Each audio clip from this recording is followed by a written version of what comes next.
people give new creators kind of a false sense of where they should be success wise. Some have had success in a few months and their posts have started doing well and they've started booking clients. Others, it's taken them a year or two to really find their groove. If you've got a big creator saying within 3 months you should be hitting this, this, and that, I just don't think it's realistic for everybody. Everybody's kind of at a different starting point. Everybody's got different goals. The thing that bugs me the most is I've seen this, that people are like, oh, you should quit your job and go all in on this thing right away. And it's just, look, it takes time. So just take it slow. How to prepare a bulletproof content strategies. Make sure that you have content coming out every day on LinkedIn and that it's been seen by, not only been seen by a lot of people, but specifically the right people. And for this, we have Alex Renner with us. Alex, we usually like to kick this off with, what do you think that whoever is listening will take out at the end of this episode? Yeah, so I'm hoping that people just kind of have a better understanding of content, specifically on LinkedIn, because all the different social medias have a different kind of content. Like I've done some on Facebook, X, and LinkedIn. And while there's some things that are kind of the same, there's also kind of different goals in the way you kind of look at each one of them. So hopefully we'll kind of get into that. We can kind of talk about like content tips and strategies just to, kind of go from basic content to like more advanced content. So you're reaching a bigger audience, building a more engaged audience. Awesome. Dana, do you want to do the little intro? Absolutely, yes. It's kind of weird that it comes from me. I'm apparently a little bit biased because Alex and I work together at the Blueprint, but that's actually more so a reason that we decided to invite exactly him today. From my personal perspective, I want to say that I've actually hardly ever met anyone who understands LinkedIn content so well, and not only understands, but is also able to explain what they know, because a lot of people, they just write intuitively. They have a gift. They don't even know what they're achieving with their content until they start bearing fruit from that content. But Alex actually knows what the purpose is behind his content and how to actually write content with purpose. In case someone hasn't had the chance to see Alex's content on LinkedIn before, Alex is a personal ghostwriter to 7+ figure CEOs. He's built his entire ghostwriting business up to 10K a month. And nowadays we hang around together at the Blueprint, working together, taking it up to the next level. So, Alex, I want to start with something that's going to provide a lot of value to our audience as a first question. What is the biggest misconception when it comes to building a content strategy, or in general about content on LinkedIn? So I would have to say, and thanks for that. I feel flattered to hear all that. Regarding your question, I would say the biggest thing that I see, especially people when they start off, is that they think that they can get results immediately. And, we can talk about all the specifics about content, but you're going to have to go through the way LinkedIn works. You're going to have to go through a few months of just nothing happening before things start happening. And I wish there was a different way to do this. I mean, there's different ways people can kind of accelerate it, but it just takes a few months to get going and to kind of build that writing muscle, build communities, start to grow your audience. So the biggest misconception I see is that people think they can log in and in 2 months start getting inbound leads and hit 10K months. I've talked to hundreds and hundreds of copywriters and different marketers. Not one single person has done that. So I think if you can kind of get over that first mental hurdle of, hey, look, this is going to take some time, that's the best place to start. This makes so much sense. And if you think about it, with everything that's worthwhile achieving, that's always the case. You're never going to see results. Like, you're not going to get a six-pack if you go to the gym like 2 weeks in a row, right? You're not going to see anything. You're not? Oh, geez, I got to rethink my strategy. Yeah, because I see this over and over again. And do you feel like this misconception is being supported by some major figures on LinkedIn? Yes. And I'm not going to name any names, but definitely I think people give new creators kind of a false sense of where they should be success-wise.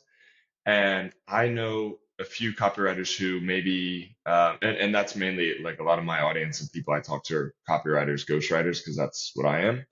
But some have had success in a few months and their posts have started doing well and they've started booking clients and they've kind of grown their brands in a few months. Others, it's taken them a year or two to really find their groove. And I think if you've got a big creator saying within 3 months you should be hitting this, this, and that, I just don't think it's realistic for everybody. Everybody's kind of at a different starting point. Everybody's got different goals.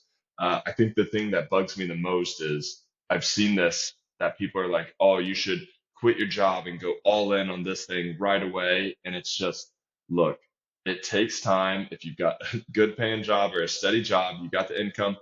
Then on the weekends, if you've got time to build that muscle, kind of grow that audience, write all your content for the week. But definitely just results vary. So just take it slow. That's amazing advice. And also, what I found is that a lot of these people actually have a marketing background. You know, they're not just some tech consultant or just a random person or a sustainability expert. Like they come from marketing. They were email copywriters or something, and they just, for them the platform was new, but the actual copywriting, content creation wasn't new. And I don't think this is fair to make someone compare yourself, considering their background and experience are vastly different.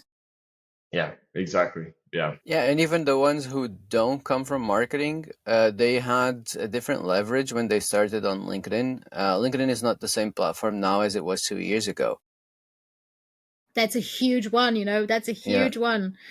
Because if you listen to someone's advice and that person has started out, let's say 3 years ago, when organic reach was just so high and all over the place, what's made them grow so quickly, it's not going to be the thing that's going to make you grow today, end of 2024. It's going to be something vastly different.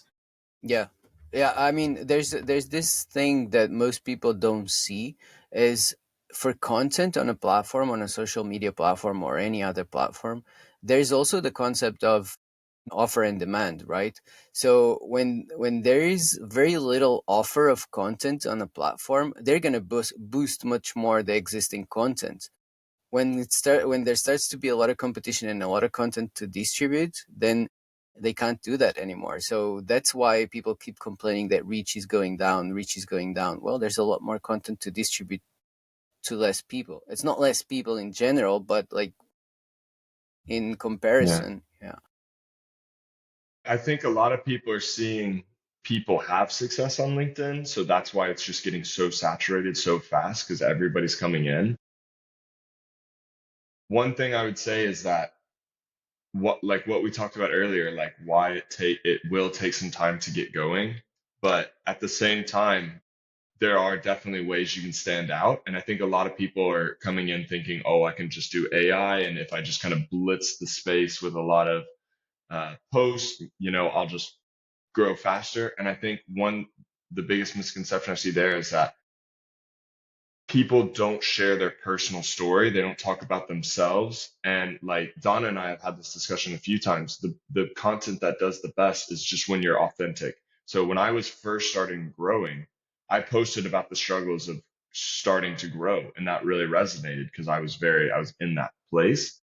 And I think a lot of people, as you grow, and I've heard a lot of people say this, you're kind of one step above other people. So like kind of keep talking to the things and like bring people with you. And I think that's a great way to grow an audience. And you've got people who are kind of seeing they're kind of in the same space you're in, just maybe a step or two behind, but your content's going to resonate really well. Yeah, it's a really good tip. And that's a topic that I definitely want to go back to today. How to stand out more, how to write better content, which is more personable. But before we go into that, something I wanted to ask you is, for a person who's only really started out on LinkedIn, they don't have a marketing background, they don't have a copywriting background. What do you think is a healthy average in terms of months that it should take them to actually start cracking the content side of things without external help? Yeah. And that's the big one, external help, because people who have the money and the resources to get that external help definitely have an advantage. If you don't have that availability and you're just getting started, I would say for most of like my clients that I talk to, I say I only work with people who are going to be in it for the long term. So if you're coming here and expecting results in 3 months, I'm not your guy. If you are going to go for at least put everything you have into this for a year, that's kind of the mindset you need to have. Like if we pulled up my impressions and followers, it just kind of looks like this for the first like 4, 5, 6 months. And then all of a sudden you start to get little bumps, and then it just starts to go. I would say for most people, if you're coming into it, it takes about 5, 6 months to really get going. And another thing that I see a lot of people coming in, they think that maybe they can get away with doing maybe 2 posts a week. You're really just kind of hurting yourself. A, in the fact that there's less opportunities that you can reach more people. B, you're also not writing as much if you're only doing 2 posts per week. So you have to build that writing muscle. And one of the best ways to do that is just to write more. Post 4 times a week, post 5 times a week. If you can get into a rhythm where you can get 3, then do 4, then hit 5. I'm currently trying to even up my game even more, even with my own clients and then my own profile. And then what we're doing at the Blueprint is to find ways where I can just keep getting faster and faster, and so I can start hitting weekends too. I know Ethan, who's the founder of the Blueprint. He's doing a few posts a day some days. So, Yeah. and I'm not saying Yeah. that that's a great strategy for everybody, because I've also seen negative returns on just blitzing the space. But I'm saying building that writing muscle will just help you get results faster. That's so true. Alex, you mentioned before that you have a background as a writer, as a copywriter specifically. Do you want to tell us like more or less what brought you to LinkedIn and why did you decide to start ghostwriting on LinkedIn? Yeah. So I was doing direct response before, and it was mainly websites. I did some email marketing, some ads, but really what I found pretty quickly is that most companies need one website, or they might need 1 or 2 landing pages, and that was it. So I was not very good at getting consistent clients, consistent retainer kind of clients. And that was really hurting because I never knew, like, 1 month I'd have a really good month and then the next month I wouldn't. And one of the first people I met on when I first started trying to get more consistent clients, everybody was having success on LinkedIn. This would have been almost a year ago now. And so I said, why not? I'll give, my everything to LinkedIn for a year. I'll get started. And things weren't really clicking. I was still writing a lot towards just, I was at the time I was writing towards SaaS companies looking for websites. And obviously that's a very saturated niche right now. I wasn't getting anywhere on LinkedIn. And then I met a guy by the name of Taylor Simmons, who he's a great writer in himself. And we sat down and had a call one day, and he goes, well, why don't you do, content? Like, I see you posting all this content. Your content's good. Why don't you just start doing content for other creators? And I was like, yeah, I never really thought of that. And then I gave it a try. I started reaching out to some people. I even went on Upwork. And I think a lot of people, they'll see Upwork and they just throw their head over, it's cheap, whatever. But there are still some good clients. You have to spend some time and kind of weed through a lot of, crap. But like there is some good people on Upwork. And once I kind of got into a place where I was getting retainer clients, things started clicking. And then all of a sudden, when I had more of like a predictable, consistent income, I was able to kind of focus more on, okay, so now my bills are paid and everything's going well. Now I can start spending more time on LinkedIn, growing my personal brand. At that, about 8 months ago, I mean, everything, it's maybe before, but I was seeing it 8 months ago. Personal brands were blowing up. So I started really getting into that space. How can I, build an audience and then kind of leverage having a bigger audience, or like having more expertise or getting more reach, and then taking that to my own clients, showing them that I've got these skills, I can do all that. And I think that was, it wasn't like one moment, it was a bunch of moments that kind of led to LinkedIn. Yeah, that makes sense. Do you think that your previous experience has helped you to be the writer? I mean, it obviously has helped Yeah. you, but how? What leverage did you get from there? And the reason I'm asking you this is so we try to reverse engineer, meaning for those who don't have that experience, like how can they get to a similar place? So I think you, friend, you can come from a direct response background, right? Yes, and I struggle to turn that into social.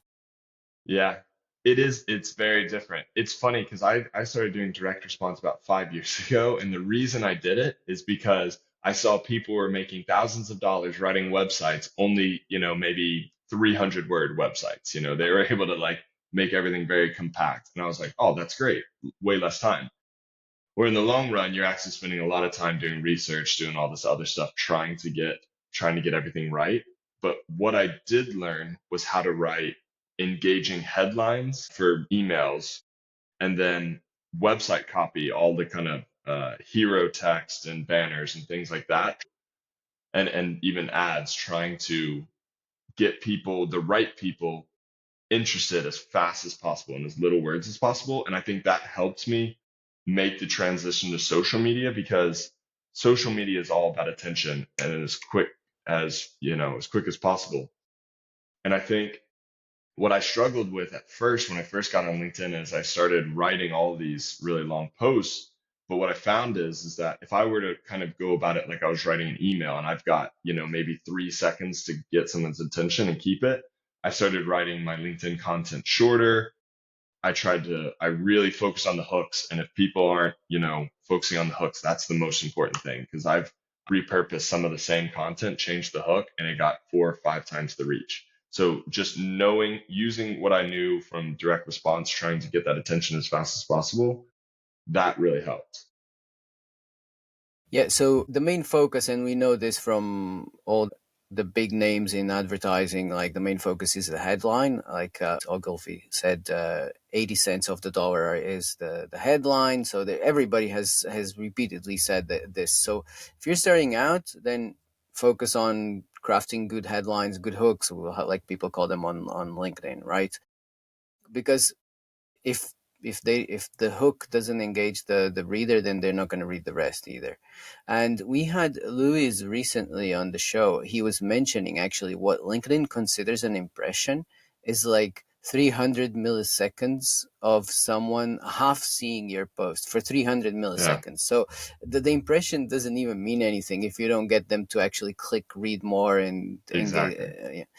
Actually, from the LinkedIn posts I see, they're so basic and so simple, so easily structured that if you actually get them to click read more and go through it, then it's just a few bullets and it's very easy for people to understand what you're saying, right? Yeah. So I think anybody without the background in writing can get through this if they learned to write those headlines. Yeah, exactly. Yeah. And I think one of the things, like when I'm working with a bunch of founders, CEOs, people who are, very successful, the thing that always surprises me is that they are so focused on the fundamentals, on just mastering the basics. And I think everybody talks about hooks and headlines for a reason. It's the kind of the basic, the fundamental. But if you master that, everything else will start to follow. Like just get really good at, master those fundamentals, and everything else will follow. I want to challenge you there a little bit. Hmm? I As I was as always, laughing. Donna, I wouldn't have it any other way. No, I was just laughing there for a second because we're talking about people who don't have that background. And I just realized right on that spot that, like, us three, we are actually no one to talk about that because literally all of us have some kind of a background in writing. We just Hmm. wouldn't know. Because I was listening to you two and like, okay, Francis, direct response, like Alex, like so much experience in writing. And I thought about myself and actually realized that I've written over 200,000 words on technical topics for complete beginners. So I had to learn how to explain very complex concepts in very simple words and convey my point so that complete beginners would understand what I mean. Hmm. And this is my experience. This is where I come from. It's not social media writing, but it's being able to explain your point well enough so that like a 11-year-old would understand you, right?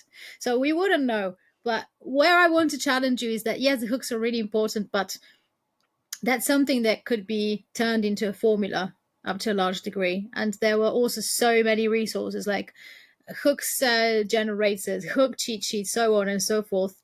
I feel like if we focus too much on the hooks and not connect the actual hook to the post, we actually, risk going into what I've seen on LinkedIn so many times. Absolutely amazing hook, promises the world, and then the text underneath just flops miserably and you under deliver. And I think it's better to write a really daft post altogether, but write it well and actually say something worthwhile rather than promise the world and the stars and the moon and just disappoint your audience. So I'm really curious what you think about that, because this has been very, very widespread recently. Yeah, and the most important thing that the hook can do is obviously get somebody interested so they read. But if you don't deliver what the hook says in the content, people are just going to think you're full of it. You're inauthentic. Yeah, They're just going to exactly. click away. Yeah. What I mean though, when I'm saying like hooks are so important, is that if you can get to a place like the content is valuable, the rest of the post, kind of the body of the post is very valuable. If you can get to a place where you're kind of matching like the idea of value someone perceives from reading the hook and then what they receive in the thing, then you're going to get more people seeing it and then more people thinking of you as somebody who just delivers value bomb, value bomb, value bomb. So then you're honestly helping yourself in the long run. Your hooks don't even have to hit as hard because they just know that you're going to be delivering value. Like it's coming. If I see, there's a few creators who they are great at hooks, but I just know that anytime I click into their post, I'm going to learn something that's, or maybe think about something a little differently. I'm going to click see more without even thinking about it, sometimes without even reading the full hook. So I see what you're saying there, trying to like every single time, if you're not delivering value, that's also part of the equation. Yeah, Yeah, and specifically absolutely. delivering what you're on your promises. Now we know how to grab their attention. There's a lot of noise on the feed. No matter what social media you're on, you're competing with thousands of people. We have to understand how the consumer is consuming the content, right? So we're on social Hmm. media, we're scrolling through, Yeah. and like it needs to be strong, so no doubt. Now they click, they read, they consume. There's value there, but in order to come up with what you're going to write, and I think, and I know that most people struggle with what am I going to write, and all of this. If I'm going to write a post, there has to be a goal. If whatever piece of content I write, it needs to have a goal, and the goal can be as simple as getting someone to follow you to read more posts, but it can be as complex as getting someone to book a call with you, right? How do you come up with these goals? How do you structure specifically, like for clients or for different businesses? So this is where content pillars come, right? So how do you connect this? How do you come up with them? How do you find out what for each person is right? Yeah. And I think so with myself and then all the clients I've ever worked with, I found that and you kind of hit on it there, there's only two things that they're ever looking for is they want more of an audience, and we can get into that in a second. And then the other one is that they want to book more clients. They want to make more sales through LinkedIn. So first, it's really trying to get, because sometimes you'll get founders or CEOs or all these, people who are having success. And sometimes they say, oh, I just want to build my personal brand. I just want to go viral. But you have to kind of talk to them to really kind of get to why. Why do you want to go viral? Like if they want to go viral because they have a sales team in place and they're already making tons of money and they don't have to worry about anything, they just want to go on TED Talks or kind of be more of an industry leader, then you can kind of go the first route where you're building their audience. I would say for 95% of people, even though they might say they just want to build a personal brand, they want to, be a TED speaker, an industry leader, what they're really trying to say is, I want to build my brand so I can book clients. And I think it took me a few months to kind of figure that out because I would go and write all this content and it would do really well. It would go viral. We'd get tons of impressions, tons of followers. And then I'd go and sit on a call with them and they'd be like, well, we didn't get any inbound leads. We didn't get, we're not booking enough clients. And I'm sitting there like, but we're delivering on everything you wanted. And then I was like, oh, it kind of switched. I was like, it's my job to really know what you want. It's my job to figure out what you really want. So then I started talking to him. I said, okay, so you're getting all this engagement, but like, okay, so you want inbound leads, you want more connections. I was like, why don't we try this? Why don't we go the second route and we'll kind of tweak that strategy? And instead of just going viral, we'll kind of still have a few what we like to call top of funnel posts, broad topics where we'll get more impressions. And then let's start talking more about your results, bottom of the funnel kind of things. And all of a sudden, some of my clients started getting way more inbound leads. They would have more people in their DMs who were actually the people they wanted to talk to, not just some kind of like bot from wherever.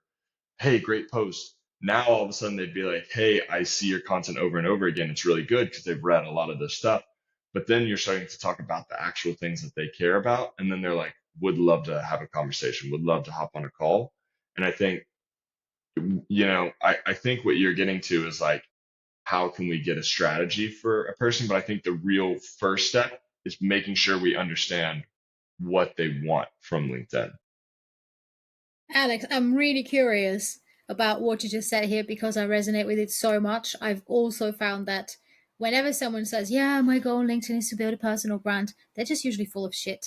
But Yeah, my they've heard question it. to you It's a is, buzzword, you know? yeah, this is my question. Why do people think that this is some kind of a goal? To me, it's like a means to an end, but like why is that thing so popular? How exactly has it penetrated people's minds and everyone's like, yeah, I would like to have a personal brand. I would like to have a personal brand. I don't guess it. Okay, do you have an explanation for that? What I have to say, and you guys may think it's crazy, but I think that there's just some psychological part of us that wants everyone to know that we're popular and successful and we're, someone to look up to. And I think people on LinkedIn have really, like some of these big creators and everything have really discovered like, hey, if you can tell a bunch of people that they can be popular and they're going to start getting inbound leads and you're going to be an industry leader, that's really enticing for a lot of people. And it's really easy to get people on board with that. What I don't think people understand is that you kind of have to have that kind of personality to do that. You kind of have to already be somebody who just loves chatting and I'm not gonna lie, I'm more introverted. I don't post selfies or do anything like that because I just hate that kind of stuff. Um, for me, building a personal brand when I first started was, hey, look, I think I'm going to get a lot more clients if I just people know me as an industry leader. But what I've kind of discovered is that it helps for people to know you, but it also helps more that you just put yourself out there and that you're authentic to yourself. And then you start attracting the right people. And then when people go onto your LinkedIn, when you're doing outreach to them or talking to clients, that they see that you're somebody who's like, you're at least doing the effort. You're putting stuff out there. You've got content. You're, authentic. You're a real person. So I don't think it's about, I think it's enticing to think I want to be some big industry leader. I think it's more valuable to be kind of like, I want to get to a place where I'm just authentically myself, putting myself out there so that when people do see me, they see me as a real person and then they see my experience and every results and everything and all that helps. But then it's easier to want to work with a real person. And I think that's where kind of that disconnect is. This is such an amazing takeaway. That's putting so many things into perspective. I absolutely love that. Yeah, that's just brilliant. And it's true. We all want, like, one way or another, even if we say that we don't, we all want to be famous, right? Yeah. Everybody. I don't. I don't. That's not It's true. I it, don't. it's my personal hell. Like, yeah, I really don't. yeah. Well, I can say that I don't as well, but I know that deep down, we People do. all feel like we all like the feeling of having everybody liking what we write and commenting Exactly. and saying, "Hey, you're so good," and I see this with clients as well. I deliver sales. That's what I do. Like results. Like I write a sales page, and the conversion rates are through the roof. But my clients struggle to see that as valuable as the LinkedIn followers they have. You know, so that's Vanity. not an easy one. Exactly. But yeah, the branding versus sales has been a battle for the ages. I mean, it has happened forever, and now that personal branding specifically is coming into play, not just branding but personal branding, then you're playing with the ego now. So it's even stronger. So if everything you said makes a lot of sense here. All right, the person needs to know why they're doing this and what are their goals, right? If they want to start writing content or creating content, building their personal brand, they need to know what their goals are, and that's what we're talking about. If your goal is to get followers, if your goal is to get leads, you need to be aware that you want to have clients coming to you, or that you want to reach out to them and you want people to be responsive. In this sense, there's nothing more important than relevance, which is, you kind of touched on this. So it's when you attract the right people, you also have to repel the wrong people, because otherwise, and that's my thing against virality, is that usually virality attracts a lot of the wrong people. Hmm. How do you find the right people to you? Is it, you mentioned the authenticity, right? So the being of yourself actually attracts the right people. But there's a big difference. Like, you can waste most of your time working with a bad client that takes a lot of time from you. This happened to me in my previous business. I had clients who paid me 10 times more than others, and the ones who were paying me 10 times less were the ones taking most of my time. And I had to stop myself and think, right, this doesn't make any sense. I have to attribute the time to those who are actually paying me more, who are worth more. How do you put this into perspective? How do you make sure that you attract the right person? I speak about the dream client, but Yeah. Basically, I was the same way where I had, I think it was like 7 or 8 clients, and I was working 60+ hour weeks and just not getting anywhere. But like I was kind of just getting started and wanted to kind of get anything going. I just wanted to make ends meet. I wanted to, start to really build out a portfolio. And I think it's a catch 22, because I would always tell like people just starting out that you should do that. You should probably just take a few clients, if especially if you're coming where you have no proof results, take a few clients, get some results, make enough money to pay your bills. But then there's a moment where you can kind of get into this trap.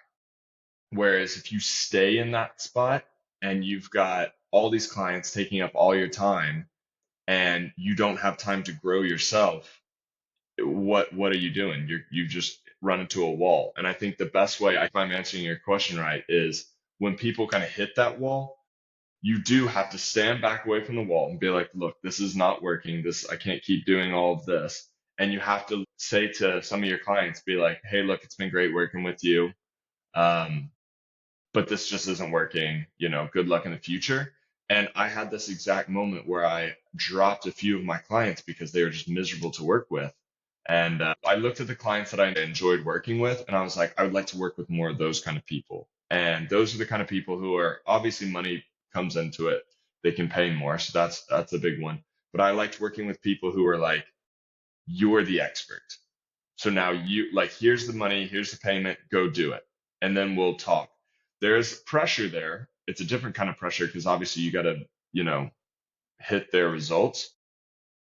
But if you continue down this path of just trying to get all these low paying jobs and it takes up all your time, you'll never grow. So when I stepped back, I saw this wasn't working, and I said, okay, how am I going to fix this? I said, okay, I need to be on LinkedIn more. I need to post more. I need to do outreach and try and find more of the right people.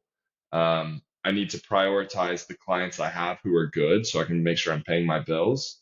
And and then like one of the reasons why I wanted to work with the Blueprint is work around a bunch of people like Donna who have this experience of like getting to that next level. So you need to surround yourself around people who are also making that change, who are like, I don't want to just work just to pay the bills and survive. I also want to get to a place where I can learn, grow, meet more people. Networking is huge.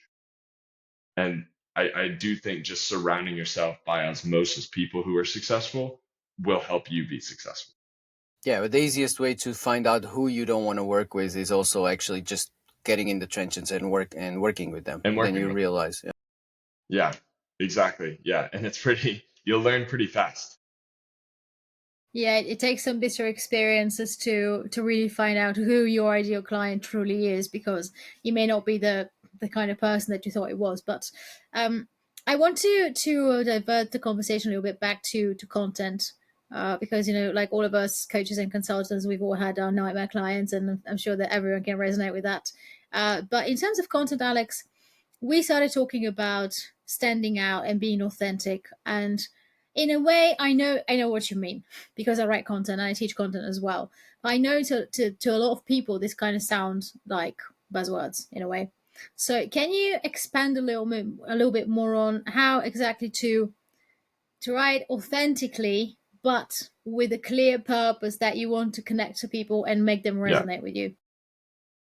Yeah. And I think in a nutshell, that's the difference between people I see succeeding on LinkedIn and people who aren't, is can they connect with people on a different level than just, hey, look, we're on LinkedIn just trying to make, money and get more clients.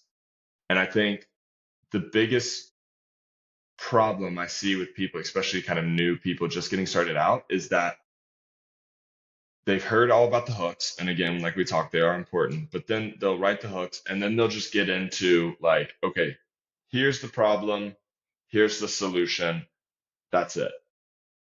Where I think people miss the opportunity is the problem is your best area in your post to really relate it to yourself.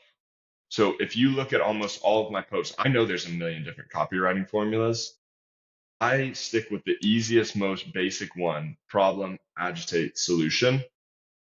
And the reason I do that is because, first of all, when you write a good hook and you get people to click more, they're trying to like resonate with you. They don't like, you can just go to Google and type in these questions and find that answer. But if you resonate with somebody immediately, then you're kind of slowly hooking them into like, being an audience member, like resonating with you. So one of the things I do is when I talk about the problems that I know everyone else is facing, I phrase it in a way, or I reframe it into how I face the same problem. This is what I was doing. This is, the struggles I was facing. Um, or if people are talking to me, I'll say, look, I know you're struggling with this because we talk about it all the time. I was there too. Here's how I did it. And I think a lot of people, and we make this distinction in the blueprint a lot, is that a lot of people write how to content, but there's a big shift when you write how I, because I know you talk about this a lot, Donna. How to content is just, it's almost kind of vague and it can be disproven easily. It's like if you say how to do something, somebody could come in your comments and be like, well, wait, I tried that and I didn't see it. So like that's wrong. If you write how I content, if somebody comes into your DMs or to the comment section and they said, well, I tried this and it didn't work for me, you're saying, look, this is how I did it. It's not going to work for everybody every single time. Whenever I write content that's gone viral, I've got posts where I'm like, hey, look, I know this post is going to go viral. Everything's right for it. And I'll hit post and it'll do nothing. That doesn't mean that I don't know how to write viral content or do all this other stuff. There are external factors. What works for you one time might not work the next time. But if you keep doing things over and over and over again, I think you kind of build up the data points where like, basically you build up this idea of like, okay, so I'm getting results here, but it's not gonna hit every single time, but I know I'm on the right trajectory. It's the same way in your content. If you're telling people how I do something, they can see, look, if I kind of copy this, go after this, I might not get results every time, but I know that I'm slowly kind of building up to a place where I will see more success, if that makes sense. Yeah, it Yeah, does. No, it absolutely. sets a realistic expectation towards, because it's very, very fishy and scammy when someone comes up to you and they say, "I found the ultimate formula to do X thing." Like that can't be realistic, and I do realize that people still get hooked by statements like that and by claims like that. But I think anyone who's got like a tiniest bit of critical thinking should know that read if you read this anywhere, you should run, just run Yeah, as fast as you can. exactly. Yeah. And I think that also goes into like being vulnerable. Like I've talked about how many times I've failed too. And I think a lot of people just want to self-promote on LinkedIn. But I think if you're talking about, how you've come short, you've come up against all these problems, and then I think that resonates with people too, because people are obviously on LinkedIn because they failed somewhere or they're not doing what they want. Because if they were successful and they're hitting every single thing all the time, they wouldn't be on LinkedIn. They would just be out there doing all those things constantly. But they're on LinkedIn because things aren't working right. They're failing. So they're coming looking for solutions. And I think we talked about the formula I use a lot, problem, match, state, solution. That's where you can get into the solution. I think a lot of people, they might write like a personal story, but there's a disconnect where it's like, yeah, they hear, okay, share your story. You have to share your story, but then you have to fit it back into a context of how this matters to your reader. This is great that you've told me your story. This is wonderful. But how does this help me solve my problem later? And then the most valuable posts I read are ones that I walk away from it. I'm like, I just learned something that I can do for myself today. I spent 30 seconds and now I've got, two or three things that I can change or tweak or experiment with to see if this helps me. That is like the epitome of value. Like if you can spend the least amount of time and find out something, a different way of thinking or takeaway that you're not doing, and then it helps your business, that is extreme value. That is absolutely brilliant. Yeah. Yeah, And definitely. it's the type of content that gets shared as well, because Yeah, it gives people this feeling of, if I share this, then I'm the one who's sharing value to others. exactly. Yeah. There is one thing I would like to connect two dots here, that you spoke about two things. So we spoke about the hooks, the writing to your audience, the problem agitate solution, which, yeah, stay within those lines and you can't fail. And then connecting this to your own experience and sharing your stories, right? The thing is, I see a lot of people just sharing random stories on LinkedIn. Yeah, I had this Yeah, problem I know. yesterday. I went shopping and I didn't know how to buy an apple or whatever, like. And so there's one thing before, is it's not just any random problem, and you mentioned before, it's knowing who you're writing to. And now is where it connects the client that you want to attract, the client that you want to work with, that you Hmm. were mentioning before. So I don't want to work with these ones. I want to repel them. So I don't want to write for this person. I don't want to write about their problems. Even if I experience the same problems, this is not the person I want to write to. And we can use an example here as, if I'm just starting out as a ghostwriter, for example, Hmm. I'm facing specific problems. If I'm going to write about these problems, I'm going to attract people who are starting out, and maybe these are not my ideal clients, right? Yeah. So now we need to put this into perspective. What is your process to getting to finding out what are the right problems of your audience? Like, I do audience research. For me, it's mostly outside of LinkedIn, because my work is not LinkedIn. Obviously, it's email, sales pages, and all of this. So I use Reddit, I use forums and stuff like this, groups, even Facebook groups, and these kind of things.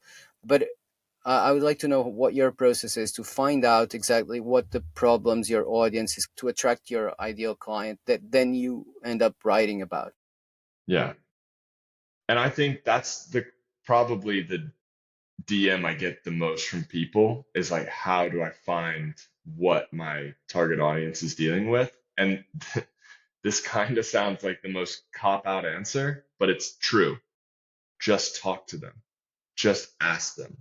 Find people who are in your target audience even if you have to send a bunch of DMs and, people don't respond, that's fine. Who cares? All you need is, one, two, three people to respond. They'll tell you that a lot of people I found, if you actually just ask them, that, again, I don't want to make just everybody like humanity sound terrible, like we're all vain creatures, but people like to talk about themselves. So if you're asking them questions and you're genuine and you're authentic and you're like, hey, like, what are you struggling with? Like, some people are just having a day and they're like, man, this is what I'm struggling with. This, we can't get this. All of a sudden, like, most of my best performing hooks or, topics that I talk about are just things that I've learned in DMs from just talking to people. I know there's a lot of other ways. When I was direct response, we looked at, all these forums, book reviews, heat map. There's all these different ways that you can do it, but I don't think anything beats just talking to people. And like when I was first starting my ghostwriting or first getting going ghostwriting and I wanted to attract an audience, I started just asking a bunch of ghostwriters, hey, do you want to hop on a call and we'll just chat?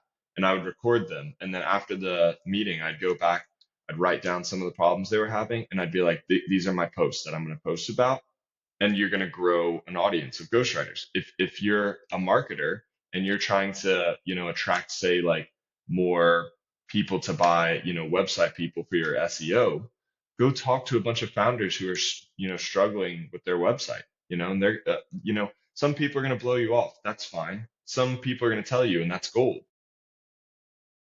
It is It does sound brilliant. like a cop out answer, but yeah, talking to No, people. but it is, and Dana advises the same thing. She says, and it's true.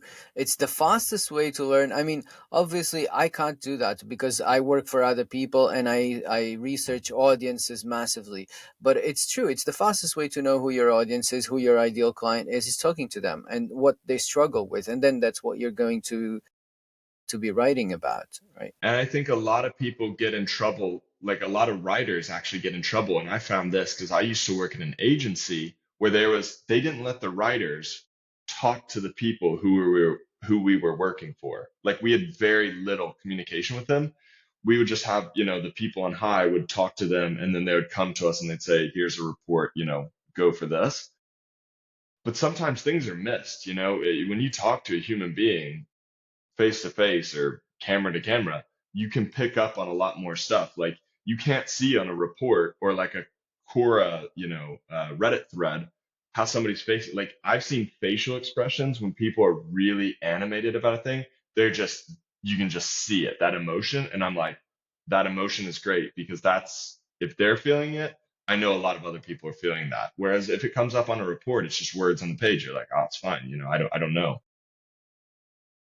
I don't think it's a cop out answer, Alex, because what you said is actually very hard to do. Like it sounds simple, but it's not easy. And I'm fairly certain there's at least one person in the audience right now, hello Jordan, who's had to find out about this firsthand because he wasn't very clear about certain pain points. And I told him, listen, mate, just find these people on LinkedIn, connect with them, and start cold messaging them.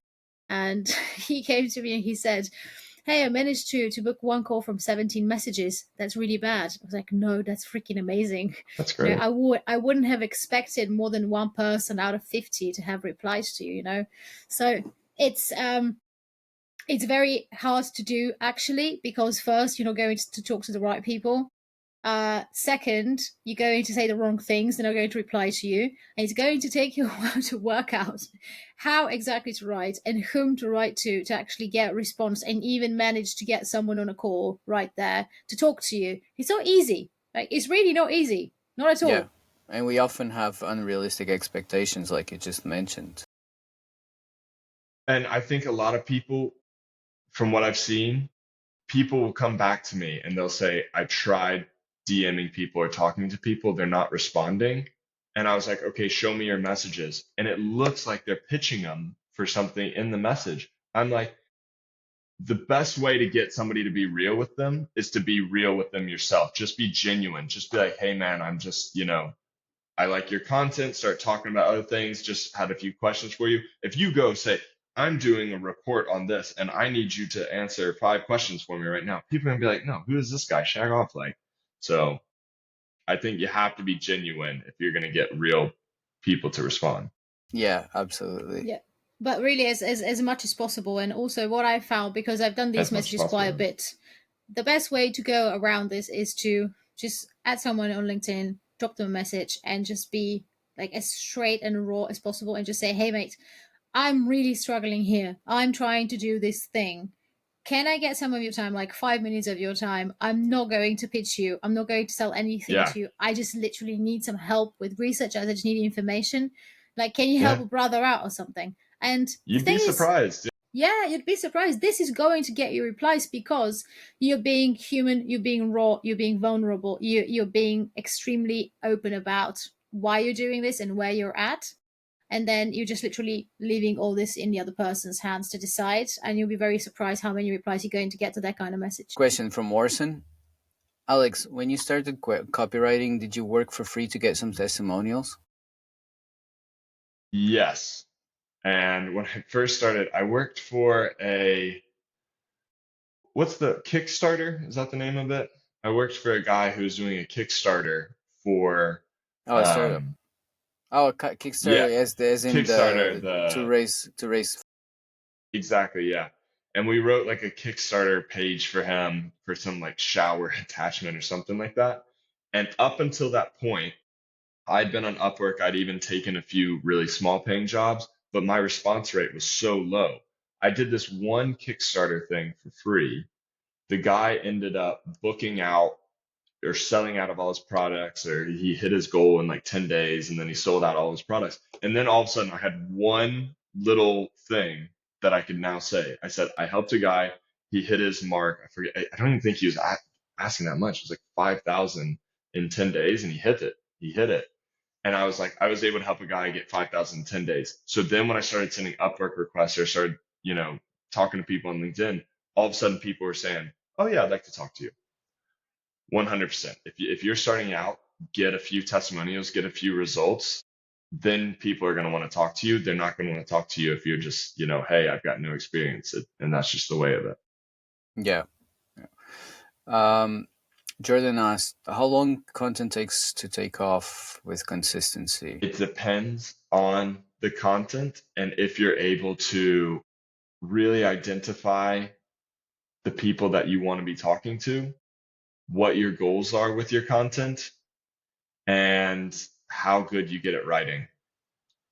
And some people, it just clicks for them. Like I've seen people who just start on LinkedIn and within like 2 months, they're hitting like 100 reactions and all these other things. They just get it. They pick it up really quickly. Other people don't. It takes them more time. But what I would say is if you don't get it right away and it really takes a few months, don't stop, because the worst thing that you can do is give up when you get going, because you're just building that writing muscle. You're going to get better. You're going to have more conversations with people. You're going to find out more questions that people want answered. And you'll start talking about the right things. Your writing will get better. You'll start building an audience, even though it might be slow.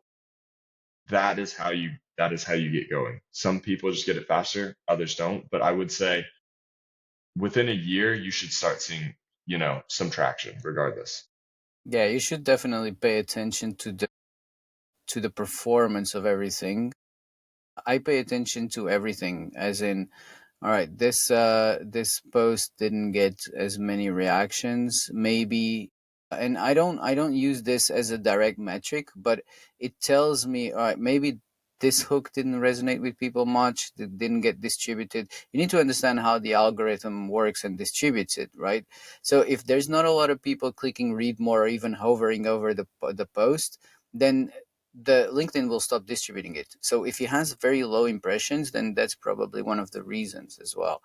There are other factors. And do you want to quickly mention, everybody knows the commenting side of it, do you want to quickly mention that as well before I go to the next comment? Because I just realized that we didn't touch on Yeah. that. I know Donna and I have had discussions about this. If I'm going to be completely honest, the reason a lot of people give up is that they're posting and they're not getting any reactions, any comments. They're not seeing any return right away. So they give it like a month or two and then they give up. I think there is a way to make it more bearable those first few months. Some people get in engagement groups and they have like some group chat and they like put their posts in, everybody engage. I think that is stupid. I would never do that. I would never tell anybody to do that. What I would say is if you're starting out and you've got a little bit of time, not a lot, Donna, a little bit of time to have real, authentic connections with people, whether in the comments, say you see other people who are about the same level at you, they're just getting going, they're first starting, you like their stuff, they're obviously somebody that you can connect with, send them a DM.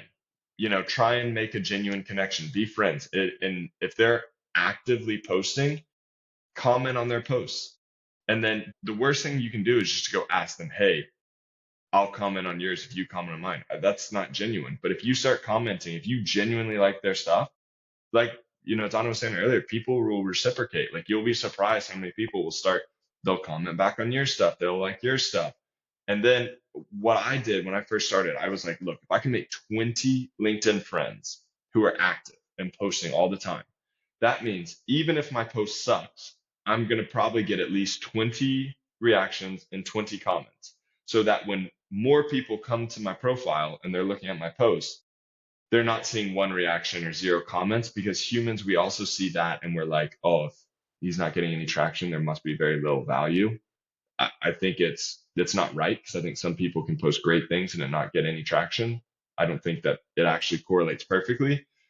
But humans, if you see 20, 30 reactions, 20 comments, you're more likely to be like, okay, I'm going to stop and read and maybe I'll get some value. It's just how we function. If you see two hot dog stands, one with full of people queuing and the other one is empty, which one are you going to get your hot dog from? Exactly. It's the same kind of principle. Yeah. Yeah, I agree with that, Alex. Definitely. I mean, optics are very important. That's for sure. I've been thinking, by the way, a lot about why this practice irks me a lot, and saying this, with the full consciousness that I've personally advised people to comment. Like Mm. I was on that bandwagon, and I was wasting a lot of time doing it. And I think one fear behind it is that if you stop doing it, you're just going to lose your reach. And by the way, this is true. This is going to happen. And exactly because of that reason, that's not sustainable. So if there's yeah, if you can spend 1 hour every day doing it, then that's fine. But there is something deeper in there. And the deeper reason is that I'll just sort of tell you a short story. About half a year ago, maybe, Fran and I were DMing each other nonstop on LinkedIn, just constantly. I don't know why we were doing this to ourselves. And anytime I would log into LinkedIn, I would see Fran's posts right at the top of the feed. At some point, of course, we said to each other, like, well, why the hell are we doing this to one another? Just move to WhatsApp. And we just stopped all kind of interactions on LinkedIn. And like the feed's not pushing his content to me anymore. Like not one bit. So Now she why am I doesn't even saying see this? my tags anymore. I Yeah, tag her and she I, doesn't. I don't even get notifications. It's fucking ridiculous. But why I'm saying this is because any interaction on LinkedIn, where it's going to be a DM, where it's going to be a comment, a reply to a comment, whatsoever. Even by the way, if you click on see more and you save someone's content, every interaction gives a signal to the algorithm that you want to see more of that person. So what happens in the end, if you engage too much with peers, is that you're going to teach the algorithm to push your content mainly to them. And you're going to lose out on reach that goes to your potential clients. And that's my main issue. Yeah.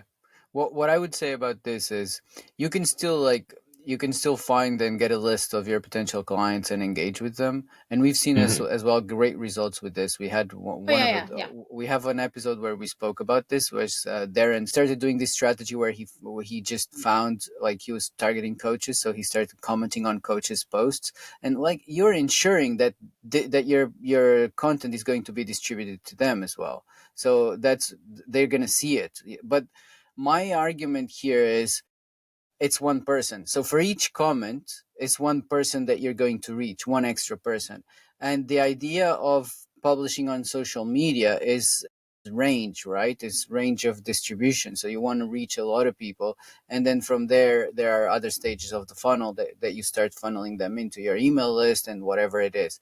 So the first step, I don't think it's a good use of your time to be one-on-one commenting when you could be one-on-one DMing.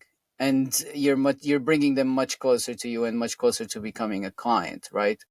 Yeah, exactly. Yeah.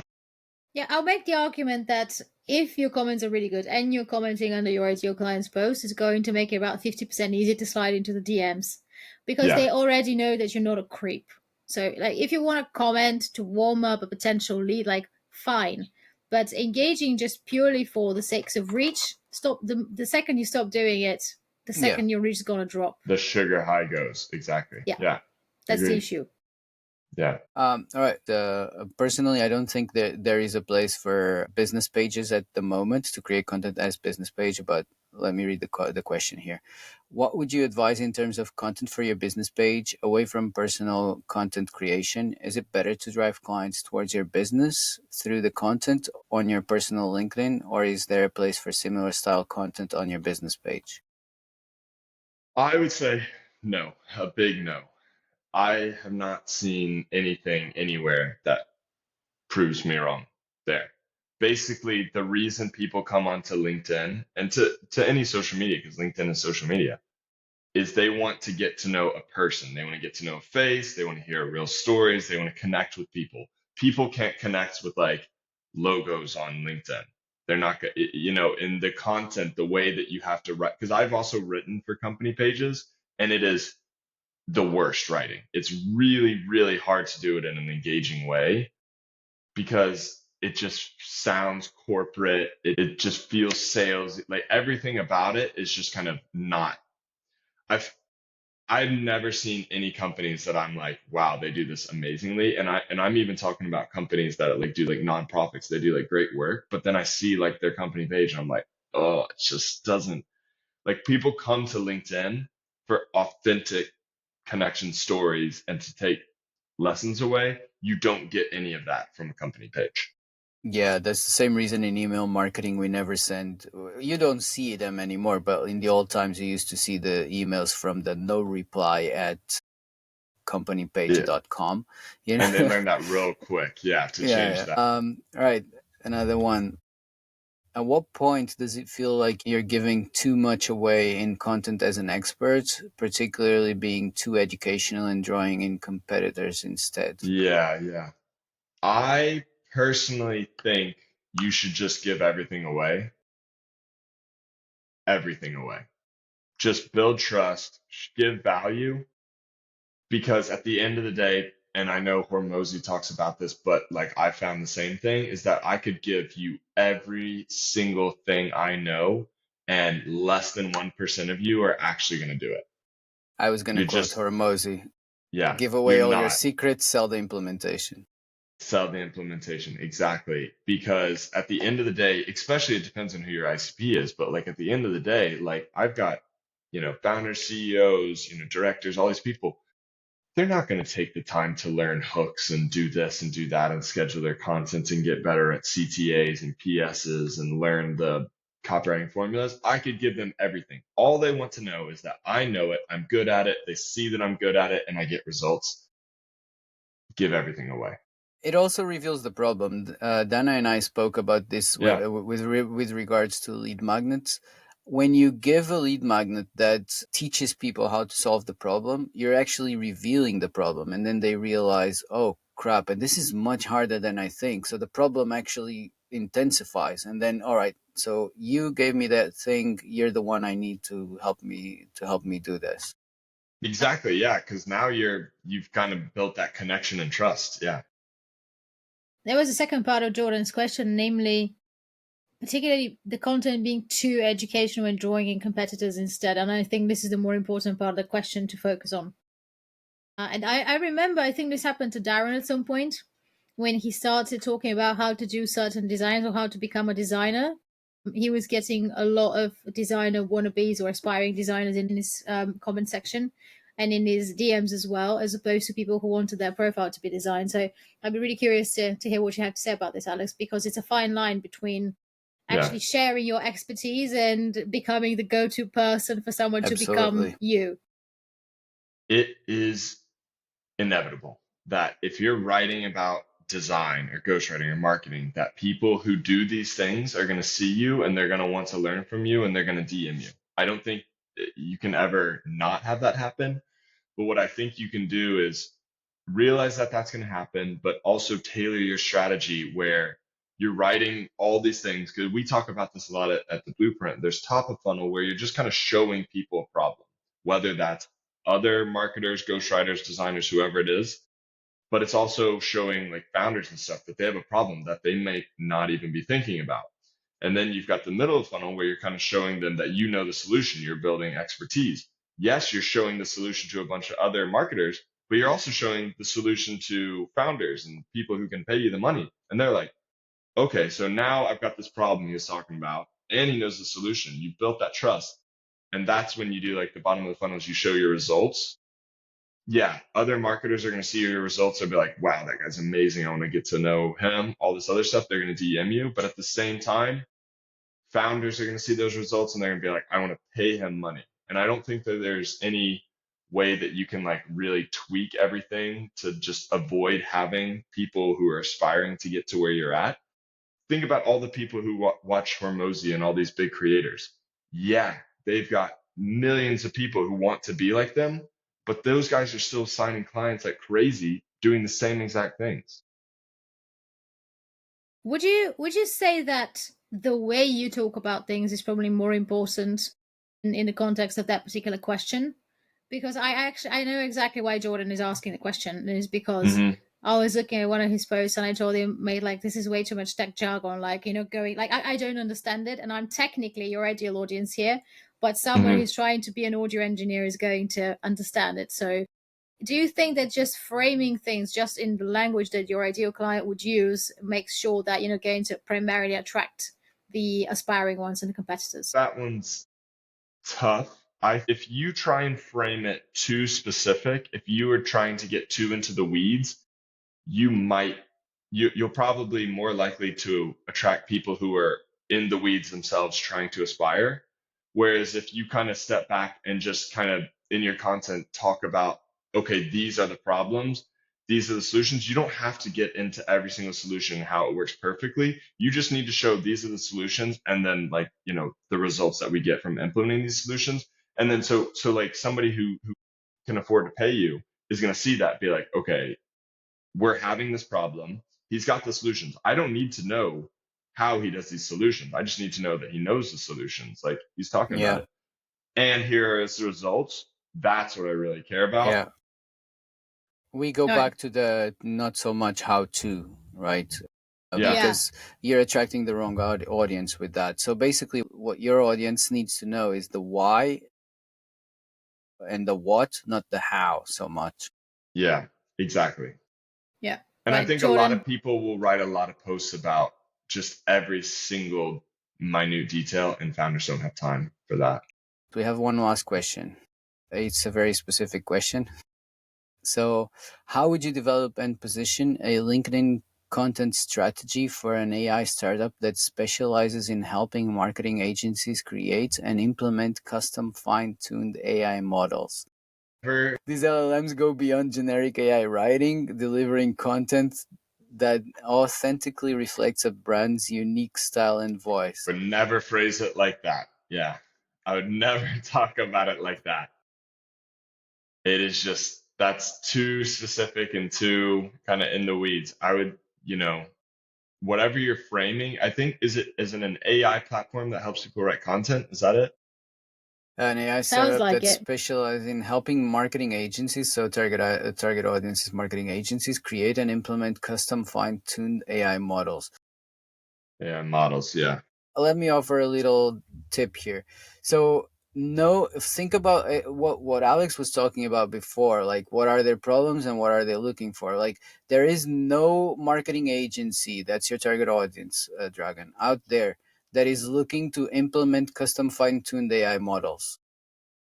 None of them are looking for this, for what you're mentioning there, implement custom fine-tuned AI models. So think of what they're looking for. What do they need? What are their problems? And on to you, Alex.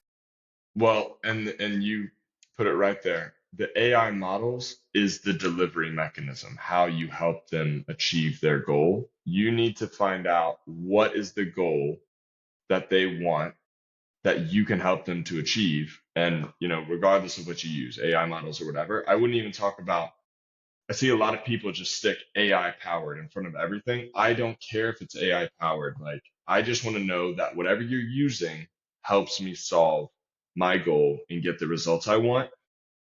First and foremost is know what your audience is looking for and how whatever you're doing can help them get Says, and there. Yeah. before you even try to develop a content strategy, go and talk to a lot of marketing agency founders.